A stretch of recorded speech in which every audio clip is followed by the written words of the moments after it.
everybody. Thanks so much for waking up with us. Time 6 a.m. here on this Tuesday, Taco Tuesday. I'm Eric Connor. Yes, and I'm Stella Escobedo. Thanks so much for waking up with us. Boy, June gloom was in full effect yesterday. How's it looking today, Netta? Again.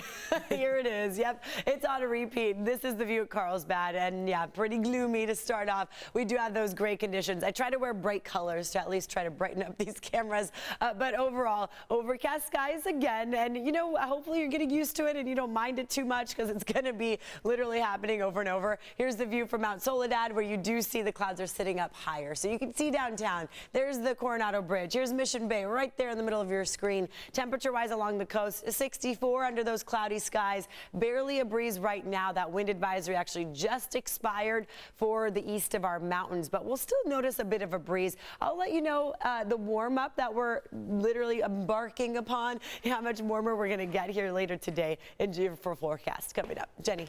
Wait, so quick. Everything looks really good. We've got buildup mid-span on the bridge. It is not bad, so calm down. No major crashes reported currently. We've got a stalled car. This is impacting the northbound 15 at El Cajon. Right-hand shoulder blocked. Up to the north, it is quiet. Eric.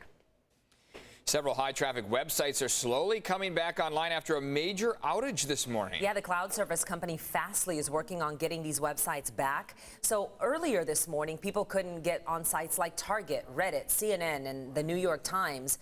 We still don't know what has caused this outage, but we're just hearing more and more that the websites are coming back online. So some good news there. Also new this morning, the Senate just released the results of their investigation into the riots at the U.S. Capitol.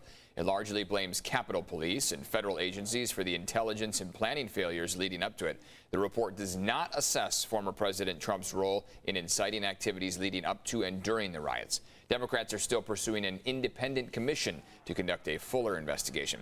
Capitol Police released a response denying their intelligence was to blame, saying they did not know thousands of rioters would attack the Capitol. And we are staying on top of a number of developments in a deadly case of illegal street racing in Chula Vista. Police have identified one suspect. They're still looking for another person. This comes as we are learning more about the grandmother killed in this. News 8's Evan Ronnie live in Chula Vista now with the latest. That's right. Good morning to you, Eric and Stella. This is yet another morning where the Chula Vista Police Department is investigating now and trying to search for a second vehicle involved in this street racing crash that ended up killing a grandmother, a 57-year-old grandmother. The family now just trying to respond to the news of their mother's death, and their grandchildren who were in the car at the time of that crash are out of the hospital and okay. But again, they are still trying to reel just from the response after having heard of their mother's passing. Take a listen. News 8 was able to speak with the daughter of the person who was involved in that crash. Take a listen. We just found out that the person that was driving the other car is 22. You know, he's young to do something like this for fun and games and then take a life away. It's just hard. And the medical examiner now confirming Martha Villalobos Romo. She died due to traumatic injuries. She was the 57-year-old grandmother of two grandchildren who were transported to an area hospital with minor injuries. Police say on Saturday afternoon, Romo was driving those two grandsons to get something to eat when a street racing Mustang ran a red light and slammed into her Nissan, killing her and injuring both of those boys. The driver of the Mustang hospitalized with a back injury, and when released, Alonzo Pina, that man, he will be facing criminal charges of vehicular manslaughter. Police are also looking for a second vehicle involved. That's a white Subaru WRX, who they say was speeding and involved in street racing at the time when that grandmother was killed. So now the family looking to pay for those funeral expenses for their mother. They have a GoFundMe page set up where you can go online and donate. Head to cbs8.com, click on the help button. There's a link there to donate. They've already raised more than $10,000 of the $11,000 that they're looking for, so only have a little bit more to go. And again, they say that grandmother was a huge part of their grandkids' lives and would do everything to protect them. They're very happy to at least see that those grandchildren are out of the hospital, but still trying to come to terms with the fact that their mother and these grandchildren's grandmother has now passed away. I'll send things back to you. Evan, thank you. Today, the suspects accused in the death of a 6-year-old boy in a road rage incident are expected to make their first court appearance. 24-year-old Marcus Anthony Ariz and 23-year-old Win Lee were arrested on Sunday. Aiden Leos was shot while riding in the back of his mom's car on the way to school in Orange County last month. He was laid to rest over the weekend. And today we will find out how the community will distribute nearly $650 million in federal relief funds. This is part of a new effort to help families and businesses impacted by the pandemic. The county will decide what to do with this money. News 8's Chris Groh is live outside the county administration building with a closer look at all of this. Chris. Hey, good morning, Eric and Stella. And this money comes from the American Rescue Plan, and they're going to get half of that $650 million this year and then another half next spring. But the idea is, what do we do with that money, that entirety of the money right now? So what they've done so far is that staff has put together a plan, essentially, and how to divvy up portions of this money based on categories. And the biggest one, that largest chunk, is going to be towards the COVID-19 response. Now, a number of kind of different categories within that as well, too, so keep with us here.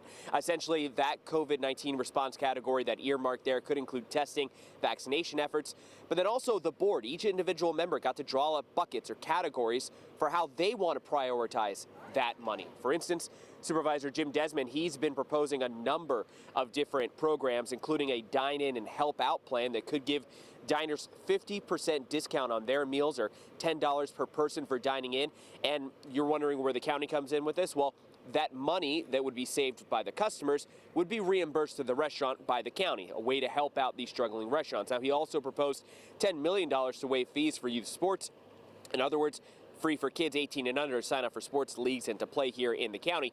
But a lot of people looking in at that dine-in help-out program because it was really successful over in the UK before we're now seeing it proposed over here. This is a program that's going to help businesses stay alive. Some businesses won't recover from what has happened in the last year, and it breaks my heart. Hey, look, we're not even scratching really the surface of how this money can be spent. There's also in this staff plan some allotted for homelessness as well as small businesses, and then even hazard pay potentially for county employees as well too. But it's going to be interesting to see how this all gets voted on, how this gets debated and discussed. It could be a little bit before we finally know the true plan for how this money will be spent. But again, today we'll start that process. Eric and Stella.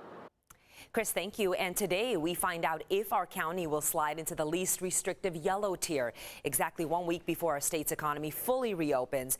If we qualify for the yellow tier, here's what will happen. It will go into effect tomorrow. That means museums, zoos, and aquariums can open up at 100% capacity.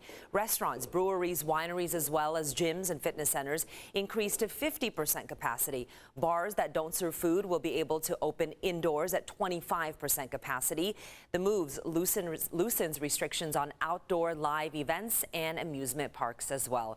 I think many of us are ready for those outdoor events, Netta, and those amusement parks. I can't tell you how many times my daughter has asked me, can you take me to Disneyland? Oh, that's where she wants to go. That's where she wants to go. Go before it gets too busy. You know, there's not that big of the lines going on. I just actually made a reservation for the aquarium, as I do. I'm also watching this guy right here. He is living the life, like barefoot, coffee in hand, flannel. I want to be him right now. This is Del Mar's Dog Beach, and no dogs. Where's everybody? It looks pretty nice, and I know the cloudy skies, maybe people are just kind of over it, are not anxious to go outside, but you know, we do have a warm up today. So yesterday, obviously, temperatures were a lot cooler. That was our coolest day of the week. We're only going up from here, so that's the good news. Not Woodson's view. As you see, we do have plenty of clouds on the east side and the west side of our mountains. Here's San Miguel's view and your weather headlines. This is what we can see today. Cloudy, a little gusty still. That chance of drizzle still in our forecast this morning because of the deeper marine layer. Temperatures will start that warm up, though, and it's really going to pick up this weekend and early next week. In fact, scorching summer-like heat will be on the way. I mean, we're going to go from the 70s today to the 90s by Monday and Tuesday of next week. That's for inland spots, not deserts. Here's a look at your cloud forecast model. You'll notice some of that clearing in the next few hours here this morning. So welcome the sun. And then by around 3, 4 o'clock, we do have more clouds rolling right back into town. They'll stick around throughout tonight, early tomorrow morning. Yet again, more cloud coverage. Temperatures right now, 54 in Alpine, 52 in Ramona. You're at 58 in Del Mar, 59 in Carlsbad, 64 for downtown San Diego.